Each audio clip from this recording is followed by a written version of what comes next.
I kind of love retro VFX things. That's often what I cover at befores and afters.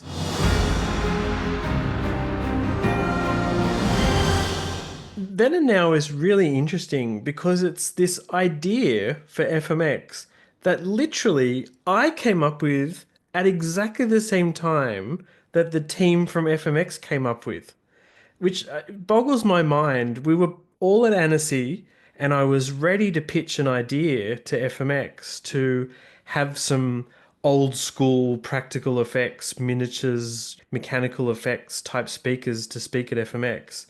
And then, kind of in this meeting, the FMX team said that sort of thing. And then I said, here are my notes for my pitch to you. And it was literally the same idea. And so I just think what's really interesting about that is it was meant to be.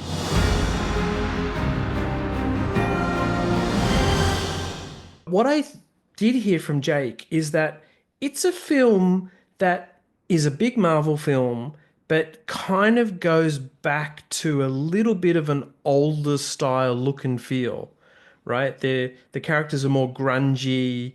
They're not actually all magical superheroes.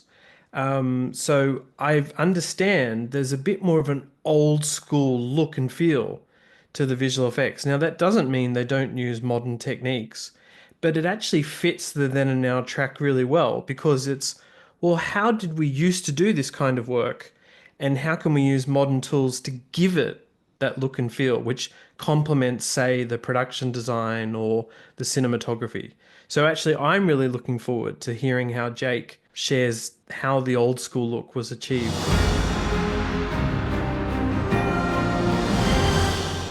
Begonia is coming to do a live makeup effects prosthetic wound session uh, right in front of an audience so that I can talk to her about her work in different productions while she also actually applies this makeup effect, so that we can see how she does it, but also find out about her work history.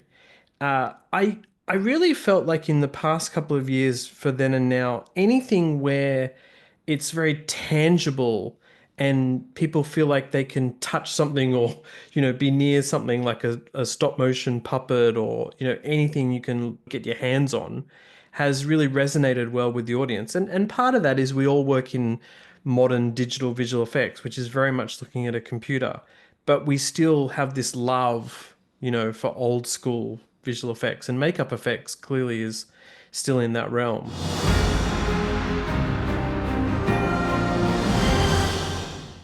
Well, Perfect Storm just happens to be celebrating its 25th anniversary in 2025. So in the year 2000, when it came out, ILM had worked on some big films, of course, including, say, Twister in 1996, and, lots of other CG creatures and digital environments. But there wasn't really a big film with crazy water simulations until The Perfect Storm. And basically, ILM had to invent technology to realize all different kinds of waves and swell and spray and ocean. And, these were the days where you could kind of tinker with off the shelf software, but you had to invent ways of actually uh, visualizing it, actually simulating it, and rendering it. And ILM was inventing all of those things together. There's also a huge practical half of The Perfect Storm, which I think is really interesting. So we're bringing the original visual effects supervisor, Stefen Fangmeier, over to talk about both the shooting of The Perfect Storm, but also all the different technology that ILM was inventing to make the film possible.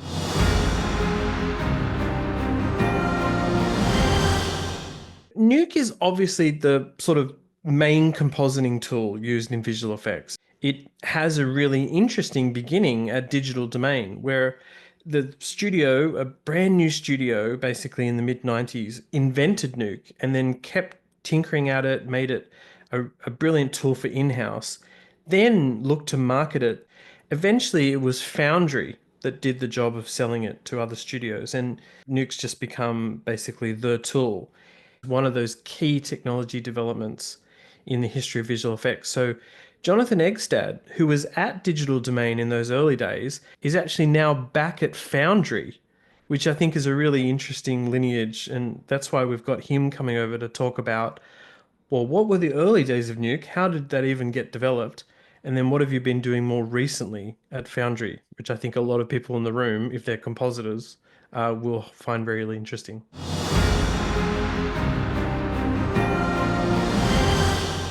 People who have done the hard yards in visual effects, they want to share their work with the community.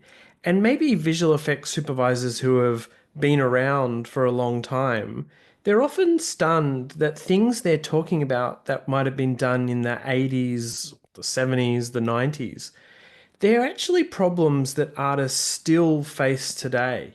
In recent years, I think people like Mike Fink and Phil Tippett and Kim Libreri have found that when they've been talking to people in the audience. They're like, oh, I remember we had to tackle that on The Matrix. So I do think it's really interesting for some of those speakers to hear that the problems they did try and solve so long ago are actually still around.